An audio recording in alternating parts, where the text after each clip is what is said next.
They fired a taser. Not at my wife, not at me.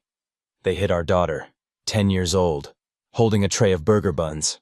And what Karen didn't know was that my wife had turned the neighborhood barbecue into a federal sting operation, and every single move was already live streaming to the Department of Justice. This wasn't just payback. This was the end of a regime. They came for our family with a clipboard and a taser, but they left in handcuffs. And if you think it ended there, oh, you have no idea what came next. Before we dive in, tell us in the comments, where in the world are you watching this Karen story from?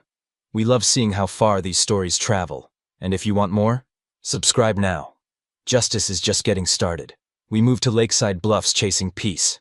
That's what the glossy brochure promised. Tranquility, safety, and a vibrant HOA-led community. It was supposed to be a fresh start. My wife Diana had just retired from federal service, and I, after years in cybersecurity, was ready to build something quieter for our daughter, Claire. But peace didn't greet us. Rules did. They came printed in thick, laminated binders, hand-delivered by a woman named Karen Willoughby, the self-declared president of the HOA. She wore a pearl-buttoned cardigan like armor and carried a clipboard like it held the fate of the world. Her voice, sweet as battery acid, said, "We're so thrilled you're here. Just a few guidelines to help you fit in." Those guidelines made federal protocol look like doodles. No parking within 3 inches of the curb. No curtains darker than beige. Trash bins out after 7:01 a.m. sharp, or face a fine. Diana, who had once trained tactical SWAT teams in Afghanistan, just smiled and flipped through the booklet. "Cute," she said. "But where's the section on human decency?" Karen didn't laugh. Neither did the HOA. 3 days later, we received a violation notice. The reason? Vehicle projects, a militarized aesthetic not aligned with neighborhood harmony. They were talking about Diana's SUV, matted black, steel bumpers, government plated until 6 months ago. The same vehicle that had carried her through 2 continents and 4 conflict zones. But here it was a problem. A threat. A symbol that didn't fit. That's when I felt it. That flicker behind Diana's calm eyes. Not fear, not annoyance. It was calculation. She didn't argue. She didn't post on social media. She just nodded once, went into the garage, and didn't come out for 3 hours. When she did, she said only one thing. "They want to play tactical? Let's play quiet." And the war began. 3 days after the SUV citation, they came back. Not Karen this time. This time it was her army. 4 men in matching black polos, cargo pants, and mirrored sunglasses marched down our street like they were patrolling Kandahar. Not a cul-de-sac in suburban America. Each wore a plastic badge that read, "Community Enforcement." One of them held a clipboard like it was a warrant. Another had pepper spray strapped to his thigh. The tallest carried a tape measure like it was a weapon. They didn't knock. They inspected. They squatted, measured the distance between our mailbox and curb, took photos of the porch light, jotted notes about possible lumens violations. One of them crouched next to the grass and muttered into a walkie-talkie. "Overgrowth detected, approximately 1.3 inches above standard." I stood in the driveway, arms crossed. I didn't say a word. But Diana? She watched them from the upstairs window, calm, calculating, like a sniper measuring wind speed. Karen arrived 15 minutes later, strutting like she owned the sky. Her pastel sweater fluttered in the breeze as she approached our property line. But not a step farther. She stood there, chin high, and said with that venom-laced smile, "Ethan, I hope this isn't overwhelming. The Civic Enforcement Division is just ensuring compliance. We've had complaints." I stepped forward, teeth clenched. "From who?" She tilted her head. "The community speaks in whispers. I simply listen." Behind me, Diana opened the garage door. She didn't say a word, just stood there, grease on her hands, tactical boots on her feet, watching Karen like she was reviewing a threat assessment. Karen's smile faltered, just for a blink, then returned, brittle and tight. "I must say, your wife has an intense presence. Not quite the welcoming energy we strive for here at Lakeside." Diana stepped forward, voice steady as steel. I once led rescue ops in Aleppo. If you think this sweater and clipboard brigade rattles me, Karen, you're welcome to escalate. Karen's lips pressed into a line. The enforcers finished their little parade and retreated to their golf cart. One of them snapped a final photo of Diana's SUV, angled dramatically, as if it had just escaped a prison break. They left behind a fresh citation, taped to our mailbox like a scarlet letter. Vehicle remains non-compliant. Consider alternative transportation. That night, I couldn't sleep. Not because I was scared, but because I knew something had shifted in Diana.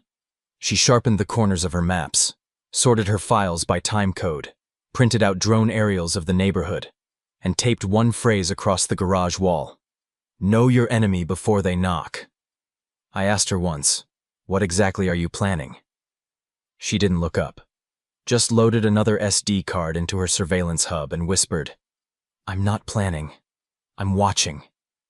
And when Diana watches, someone always falls. If you think Diana's just getting started, drop a 3 in the comments so we know you're still with her. It started with a shadow. One of the HOA's civic enforcers, a square-jawed man in tactical sunglasses, was loitering by our mailbox again. Except this time, he wasn't measuring grass or filming light fixtures. He was staring into our living room window. From inside, I watched his head tilt, scanning like a security drone. His walkie-talkie buzzed softly at his side, and then he took a step onto our porch. That was it. I threw open the door so hard it bounced against the stopper. Back off my property, I barked, stepping out barefoot and boiling. You so much as breathe in the direction of my family again, and you'll find out what real consequences feel like.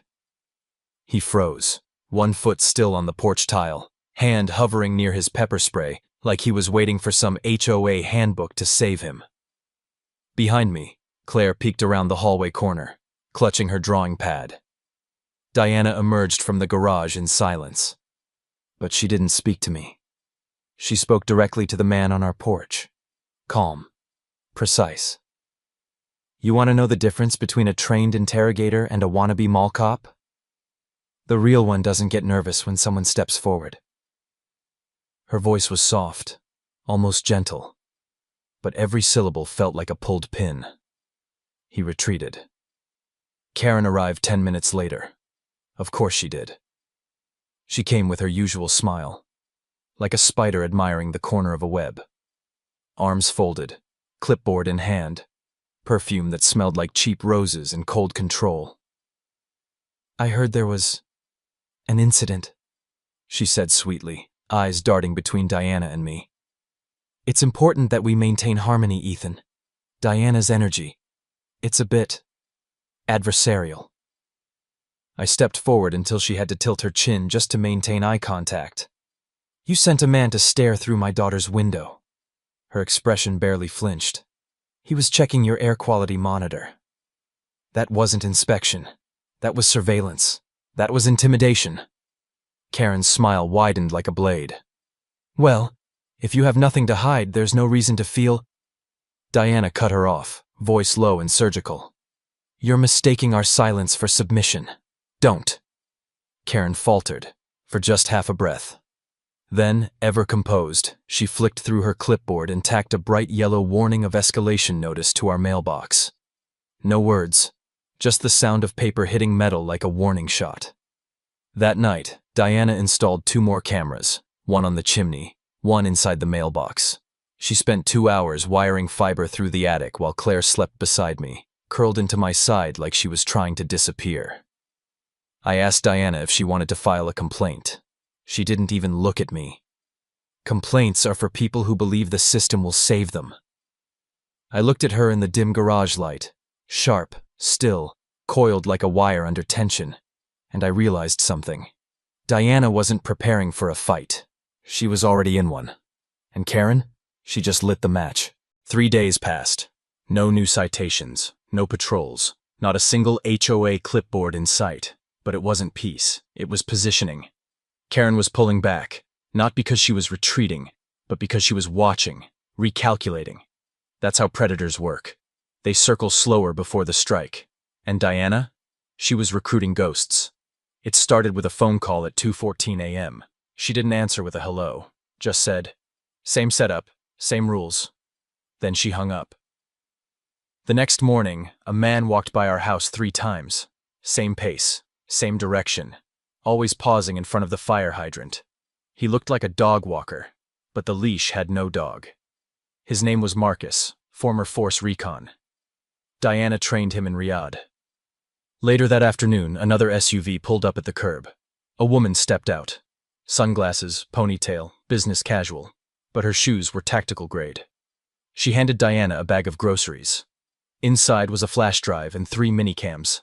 That was Elena, former counter-intel from Latvia. Diana didn't need to explain anything to me. She didn't have to. The way she moved through the garage, her precision, her silence, it was clear. She was building a net, a web around Karen and her HOA empire. That night, I asked, "Why now?" She answered without looking up from her monitor. "Because now I know who's afraid, and who's about to be." The next day, Karen struck again. A letter. Not taped to the mailbox this time, hand-delivered. Slipped under the front door like poison gas. It read, "Notice of aggressive energy monitoring. Residents exhibiting patterns of tension or visual hostility may be subject to harmony review." Visual hostility. My fists clenched the paper until it tore. Claire saw it and asked, "Daddy? Are we the bad guys here?" I couldn't speak for a second. I dropped to one knee, looked her in the eye, and said, "Sweetheart, the people with the most rules are usually the ones breaking them behind closed doors." Diana didn't blink. She added the letter to a thick manila folder labeled, "Operational Patterns, Psychological Control." I stepped closer. "What are you planning to do with all this?" She finally looked at me, not with anger, with clarity. "I'm not taking them to court. I'm taking them apart." I stood there, staring at the woman I married. She wasn't bracing for war. She was the war.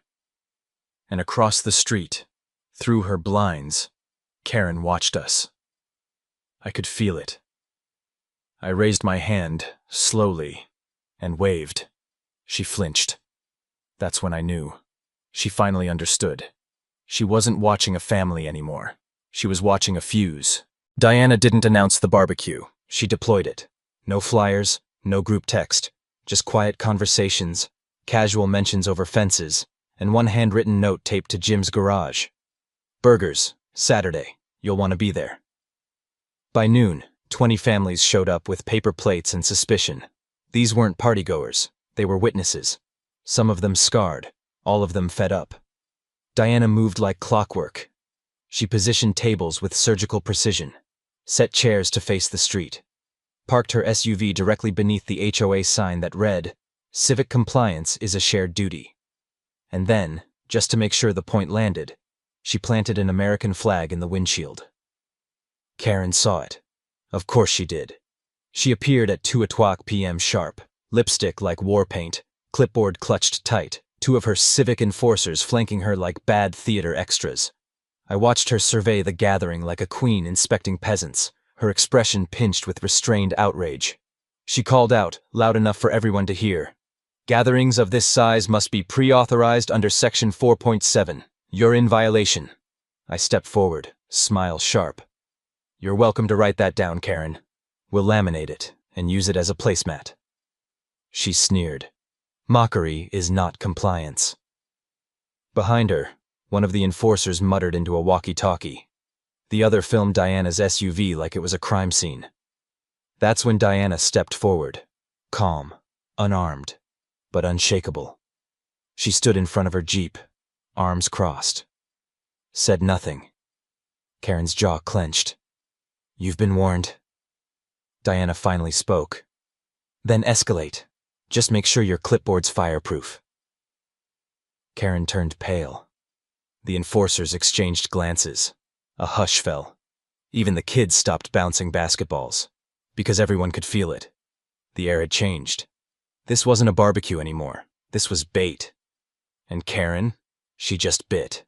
They didn't come with police cars. They came in silence. 2 black HOA golf carts rolling up the curb like armored convoys. Karen led the charge. Her cardigan was perfectly pressed, her lipstick redder than blood. She strutted with that clipboard like it granted federal authority. And behind her, 4 civic enforcers, geared up like mall cops on a power trip. Black vests, radios buzzing, belts crowded with pepper spray and a taser clipped front and center. The cookout fell silent. I dropped the spatula. Karen raised her voice to a theatrical pitch. This vehicle remains in direct violation of Regulation 14.25. If the owner refuses removal, enforcement action will be taken. Diana didn't move. She just stood in front of her Jeep, arms crossed, face unreadable. One enforcer stepped forward, opening a laminated warning card with a flourish. Another began filming. A third radioed something I couldn't make out. Karen kept talking like she was in a courtroom. Failure to comply constitutes obstruction. You've been notified. Diana replied, calm as the grave. You want it moved? You'll have to go through me. That stopped everything. One of the enforcers, short, stocky, hands twitchy, snorted. Copy that. And he reached for his taser. It happened in seconds. Claire, our daughter, was walking up from behind Diana, clutching a tray of burger buns, smiling. The taser fired, and it hit her. Claire's body jerked mid-step. The tray dropped. Buns scattered like birds. Her knees buckled and she collapsed face first onto the driveway. For a moment, the world froze. My lungs locked. My vision tunneled. Diana's eyes widened, not with fear, but with calculation. And then something inside her snapped. The silence broke like glass. Guests screamed. Plates crashed. I dropped to my knees beside Claire, shaking, panicked, roaring her name. Then I saw them. Red laser dots. Dozens. Painted across the chests, vests, and foreheads of the civic enforcers. From the hedges, the rooftops, the alleyway. Diana's team had arrived. Karen gasped. What is this? Diana didn't answer. She knelt beside Claire, gently rolled her over, checked her pulse. Claire groaned. Alive. Stunned. Blinking. And that's when Diana stood, turned to the man who pulled the trigger, and said, Congratulations, you just assaulted a minor with a weapon you're not certified to carry. On video. At a community event. He tried to speak. He couldn't. Because behind Diana, out of the shadows, a tall man in a navy suit stepped forward, badge open, voice firm. Department of Justice, we've been watching since March, and today you gave us everything we needed. Karen took a step back, but it was too late. The sting had been triggered. The BBQ wasn't a party. It was an execution of control, and Karen just shot herself in the foot. The taser clattered to the pavement. The enforcer's hand twitched, then hung limp at his side like it no longer belonged to him. The crowd held its breath. The red dots never wavered, painting his chest, his neck, his forehead. They came from rooftops, tree lines, second-story windows. Silent. Deadly. Deliberate. Diana stood tall beside Claire, her hands clenched, body steel still. Karen stumbled back a step, her voice shrill. This is insane! You can't bring in mercenaries to a community barbecue! Diana didn't even turn to her. She stared down the man who had just tasered our daughter. You pulled a weapon on a child. At a family gathering. On camera. And you're not even authorized to use it. His lips parted. No words came. From the sidewalk, one of Diana's team members stepped forward. Calm, composed. He handed her a black binder and nodded. She opened it. Inside, photos, documents, camera timestamps, audio logs, HOA meeting minutes, copies of emails signed by Karen Willoughby herself. Here, Diana said coldly. Proof of surveillance, coercion, intimidation, and now, aggravated assault. You wanted a paper trail, Karen? I gift-wrapped it. Karen's face drained, but her mouth still moved. This is harassment. You're harassing me. This whole thing is a setup. The DOJ agent stepped forward, badge still gleaming in the sun. Yes, ma'am. That's exactly what this was. A setup. A federal operation. Targeting systematic abuse of authority by an unregulated HOA acting beyond its legal charter.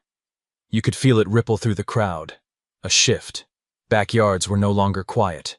People stepped forward. Phones came out. Neighbors who had stayed silent for months now spoke. "This is for my mother's fine over wind chimes. And my dog's collar being too reflective. They tried to tear down my carport." Diana didn't raise her voice. She didn't need to. She simply handed the binder to Agent Brooks and turned to Karen with a stare that burned colder than ice. "You ruled this neighborhood like it was your throne. But this isn't your kingdom.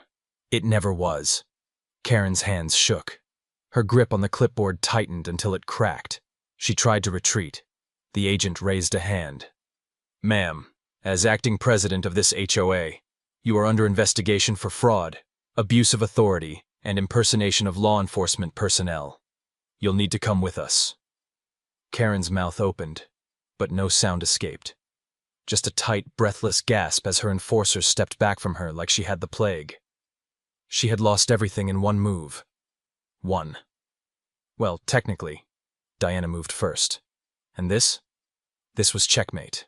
You'd think it ended there. You'd think Karen being exposed, humiliated, and escorted away by federal agents in front of her hand-picked army would be enough. But tyrants never fall quietly. That night, around 2:03 a.m., I heard it. A faint click at the side door. At first, I thought it was the wind. Then I saw the security feed. 2 men. Black hoodies. No masks. No gloves. Amateurs. But familiar. I recognized one. Ted Langston, HOA treasurer. The same man who'd once fined a wheelchair-bound woman for obstructing sidewalk visibility. The other? Karen's nephew. The one who printed the fake badges. They weren't here to vandalize. They were heading straight for the garage. Straight for the hard drives. I didn't wake Diana. I didn't have to. By the time I stepped out of bed, she was already in the hallway. Boots laced, hair tied back, eyes glinting like steel. "They're here for the evidence," she said, flatly. "Let them in." "What?" She pointed to the monitor. "Watch." On screen, the moment Ted opened the garage door, a silent alarm triggered. The lights turned red. Motion-activated strobes began flashing. And then, the live stream began. Every neighbor with access to the private Community Watch channel received a notification. Karen's men, live. The feed showed Ted and his buddy rummaging through Diana's cabinet of labeled hard drives, sweating, swearing, pulling wires like fools. From outside, I heard sirens. They hadn't even reached the exit before blue and red lights bathed our lawn. Sheriff's deputies tackled them in the driveway. No resistance, just whimpering. Diana didn't speak. She just walked out barefoot, robe fluttering, holding a steaming mug of tea like it was a victory flag. Karen's nephew looked up from the ground, wide-eyed. "We were just trying to fix what she ruined." Diana crouched beside him, voice low and calm. "I didn't ruin anything. I revealed it." She stood, turned to the deputies. "The equipment's intact. The evidence is on backups. This was desperation, not strategy." They nodded. By dawn, both men were in custody, facing charges of attempted tampering with federal evidence, breaking and entering, and conspiracy to obstruct justice. Karen didn't show up. Of course she didn't. Tyrants rarely get their hands dirty. They send others to fall in their place. But this time, they all fell. Because Diana wasn't just ready. She'd planned for this exact play. Every wire, every backup, every neighbor watching. And as the sun broke across the driveway, warming the scattered footprints of 2 broken loyalists, I realized. Karen didn't lose the night Diana outed her. She lost the night she assumed my wife wasn't already 5 moves ahead. Karen didn't show her face again, not when the HOA board was disbanded, not when federal investigators began combing through years of meeting notes, citations, and quietly rigged elections. Not even when her nephew was denied bail, and the local paper ran the headline, "Retaliation at the Blake residence caught on livestream. HOA in crisis." She vanished. No apology, no explanation. Just gone. Like a storm that swallowed itself when the wind stopped bowing. But the aftermath? That stayed. For days, neighbors knocked on our door, one by one. Not with pitchforks, with questions, with quiet voices, with relief. Jim from across the street, who had once been fined $200 for having improper tarp tension on his classic Mustang, brought over apple pie and tears in his eyes. "I thought I had to sell the car to pay the fines," he whispered. "But she was bluffing the whole time, wasn't she?" Diana nodded. "She ruled with fear. Fear folds when people stand up." And we did. In the emergency meeting that followed, with the HOA board officially dissolved and all pending fines frozen, someone nominated Diana to become acting president of a transitional neighborhood council. She refused. At first. But the second nomination came with a statement from Ms. Alvarez, an elderly widow whose solar panels were forcibly removed for violating roof harmony. "She didn't just fight for her family," she said. "She fought for ours." Diana looked at me, then Claire, whose taser wounds were healing, slow but steady. She exhaled, stood up, and walked to the front of the room. Not proud, not hungry for power, just ready. "If I do this," she said, "we do it differently. No more fines, no more patrols, no more damn clipboards." The room held its breath. "We build on respect, not fear. Trust, not surveillance. We treat neighbors like neighbors, not suspects." Someone clapped, then another. Then the whole damn room rose to their feet like the 4th of July came early. The very first act of her presidency? She took Karen's old rulebook, still smelling of artificial lavender and fake authority, and shredded it, page by page, right there on the HOA table. The second, she passed a rule stating no board member would ever again have the authority to issue citations, fines, or enforce visual compliance without unanimous community vote. And the third, she handed me the gavel. "You're the calm one," she said, smiling faintly. "Don't let this place fall into another Karen's hands." But I didn't take the gavel right away. I turned to her. "You won the war. You carry the flag." Diana didn't smile. She nodded. And that meant more. Later that night, as the stars blinked above lakeside bluffs for the first time in peace, Claire asked if Karen would ever come back. I looked at Diana. She stared out the window, voice quiet but firm. "If she does, we won't fight her." Claire blinked. "We won't?" Diana turned, eyes fierce with something deeper than rage. "No, we'll bury her. With truth, with proof, with the community she tried to control, and she'll choke on the freedom she never understood." Claire didn't respond. She just smiled and hugged her mother tighter. The next morning, someone found a clipboard floating in the community fountain. On it, in Sharpie, were 3 words: "We remember everything." And we did. Because tyrants don't always fall to fists. Sometimes they fall to families who've had enough. To women who record, to men who refuse to stay silent, to little girls with taser scars and brave hearts, and to the calm, calculating, relentless will of someone like my wife, Diana Blake, the ghost of every tyrant's downfall.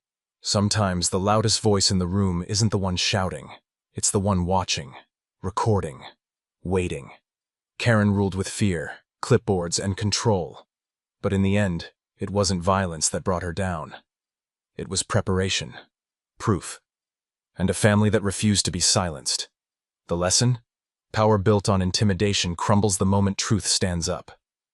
Diana didn't fight with fists, she fought with facts. And because of that, the entire neighborhood was freed. Now we want to hear from you. Have you ever dealt with a power-hungry HOA or a real-life Karen? Drop your story, or just your city, in the comments below. Let's see how far these battles for justice reach.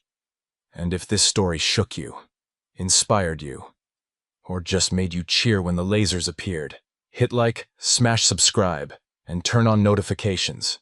We're just getting started. And trust me, the next Karen story, you won't want to miss it.